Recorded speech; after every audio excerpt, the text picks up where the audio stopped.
যেটি আমরা দেখতে পাচ্ছি এই মুহূর্তে লক্ষ্য করে হাততালি জুড়ে হবে হাততালি প্রিয় দর্শক কে যাবে কারপুর অনেকটা পিছিয়ে রয়েছে নামাপুরের নৌকা অনেকটা এগিয়ে রয়েছে যেটি আমরা দেখতে পাচ্ছি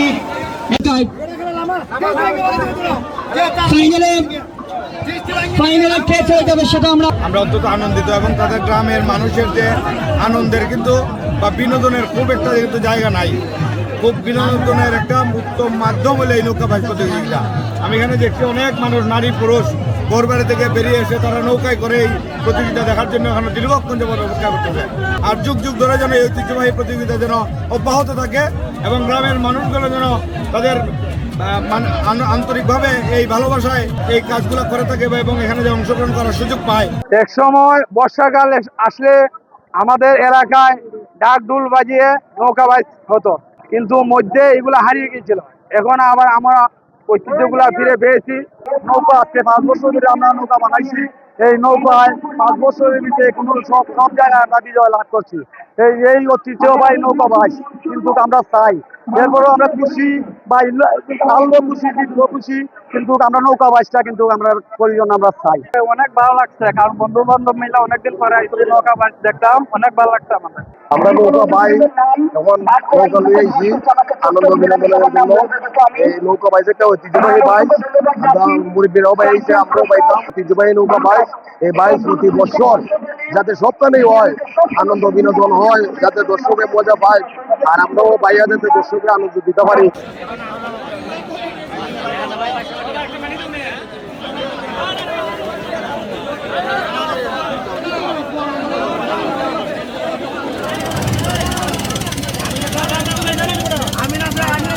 নামাপোল তাদের পিছনে যারা বাইচা তারা বইটা তুলে দিয়েছে।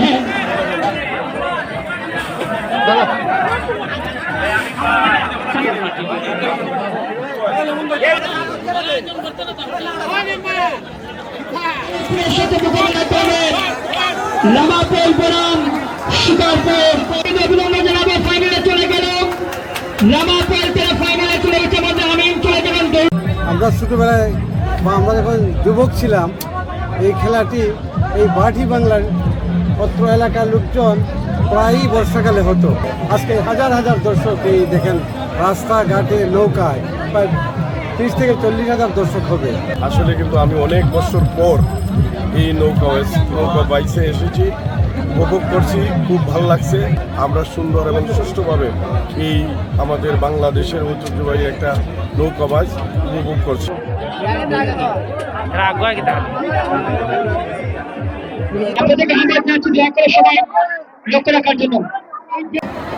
গফুর মোল্লা দৌলতপুরের আমিন এবং রেফারি সারা অন্ধকার হয়ে যাবে, আবার শেষ করে অন্ধকার হয়ে যাবে।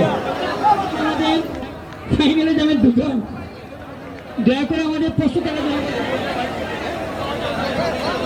দৌলতপুর আমিন নিয়ে যান। এই খেলাটি এই বছরের মতো দীর্ঘায়ু হয়ে আরও পরবর্তীতে আবারও হবে এবং আমরা প্রতি বছরের নিয়ে এইটা ধরে রাখতে চাই। এটা গ্রাম বাংলার ঐতিহ্য। আমরা জনগণ এবং জনমতের সাথে সর্বক্ষণ একত্রিত থাকতে চাই এবং জনগণের আনন্দ দিতে আমরা সর্বক্ষণ প্রস্তুত।